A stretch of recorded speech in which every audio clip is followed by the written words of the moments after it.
J'ai récemment emménagé dans une nouvelle maison et malheureusement, certains tiroirs et placards de la cuisine ont clairement connu des jours meilleurs. Donc, la première chose que je dois faire, c'est enlever les poignées à l'avant de ces tiroirs. Les façades de ces tiroirs ont vraiment besoin d'un bon nettoyage. Oui, donc je vais faire ça et ensuite nous pourrons passer à l'étape suivante. Maintenant que j'ai retiré toutes les façades des tiroirs, il est temps de faire la même chose avec les placards. Ensuite, je vais dérouler mon autocollant tableau noir avec la partie tableau noir tournée vers le bas pour l'instant. Maintenant, je vais prendre la première porte de placard et la poser sur mon autocollant déroulé. Donc ici, vous pouvez voir que d'un côté, je l'ai presque parfaitement aligné juste au bord de mon papier tableau noir. Et puis ici, sur le bord avant, je peux voir exactement où je dois le découper. Et je peux aussi utiliser le bord droit de la porte du placard elle-même pour découper l'excédent. Donc, comme le haut et le bas de mes portes de placard sont tellement abîmés, en fait, je vais enrouler mon papier autocollant tableau noir tout autour de mes placards en espérant que ça va tout recouvrir.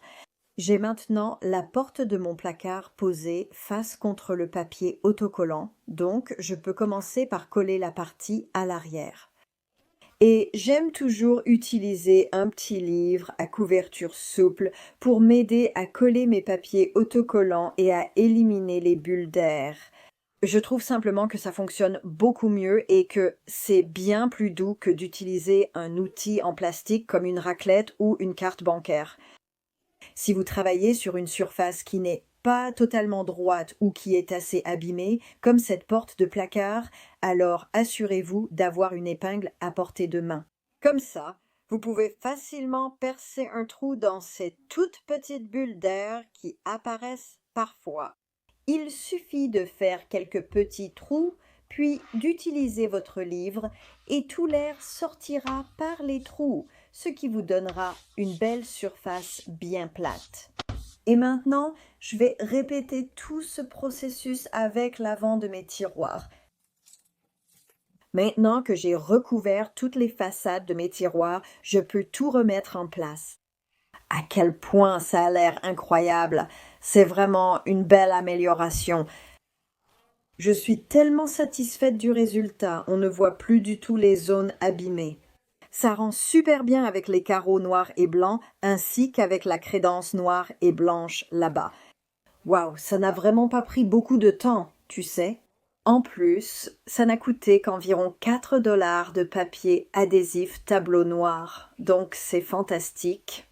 Mais le reste des placards a l'air plutôt bien. Il y a juste quelques petites zones qui ont des petites marques comme ça, qui peuvent probablement être cachées avec juste un peu de peinture. Mais je me disais à quel point ça serait joli si ces poignées étaient noires. Donc la toute première chose qu'on va faire, bien sûr, c'est enlever toutes les poignées. J'aime toujours garder un vieux Tupperware à portée de main. Et comme ça, je peux mettre toutes les vis dedans pour être sûr de ne pas en perdre. Quand je peins des poignées de tiroirs ou de placards, je les vis toujours sur un morceau de carton. Comme ça, elles restent bien en place. Elles ne s'envolent pas dehors. Comme ces poignées sont en plastique et qu'elles ont clairement connu des jours meilleurs, j'ai décidé d'essayer cette peinture Rust-Oleum Painter's Touch, qui apparemment est faite pour le plastique. Donc, ce sera très intéressant de voir si ça va vraiment faire l'affaire et ne pas s'écailler. Tada! À quel point toutes ces poignées sont-elles plus jolies! Je suis tellement ravie de ce résultat. Mais ce que je préfère, c'est vraiment mes placards et mes tiroirs ici. Ils sont tellement plus beaux maintenant. Et le meilleur dans tout ça, c'est que c'est un tableau noir. Comme ça, on peut y écrire notre citation préférée ou laisser le petit dessiné dessus. Et vraiment, je suis tellement ravie de ça. Et encore une fois, tout le projet, y compris la peinture en spray, m'a coûté moins de 15 $. Je voulais un îlot pour ma cuisine et je voulais qu'il ait un dessus en acier inoxydable, mais à l'achat, c'était bien trop cher. J'ai donc envisagé de le fabriquer moi-même. J'ai commencé avec une planche de pain prédécoupée que j'ai achetée chez Lowe's, qui était à peu près de la même taille que le film en acier inoxydable que j'ai acheté sur Amazon. La planche était un peu plus longue, mais j'ai mesuré et coupé 3 pouces. Je voulais que l'acier inoxydable enveloppe les bords de la planche.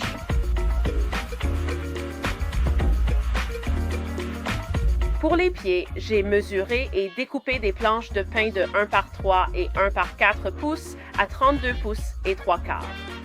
Avec du bois, de la colle et des clous à tête d'homme, j'ai fabriqué 4 pieds. Pour les étagères, j'ai découpé du pin 1 par 3 pouces pour 2 caissons, puis je les ai collés et cloués. J'ai fabriqué 2 de ces étagères.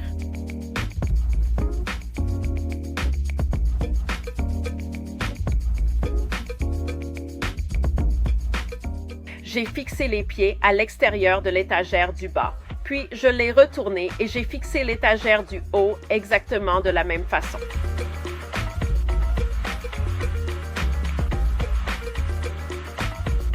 Pour l'étagère du bas, j'ai découpé 9 planches de pain de 2,5 x 10 cm, puis je les ai collées et clouées.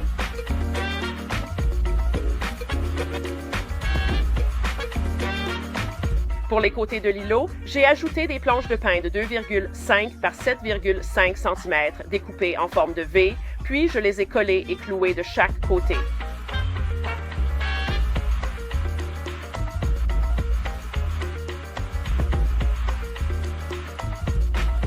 J'ai découpé des carrés dans des planches de 2,5 x 7,5 cm pour les pieds, puis fixé des roulettes dessus.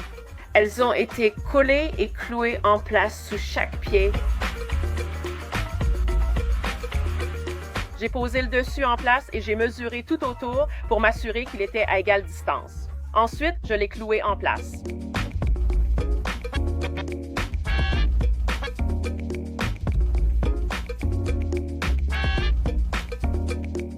J'ai soigneusement posé le film sur le dessus et je l'ai lissé en tirant le film petit à petit et en le lissant bien en place.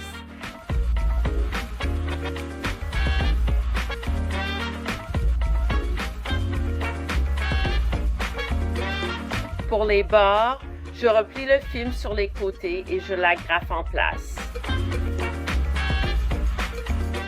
J'ai replié les coins comme on emballe un cadeau et je les ai agrafés en place.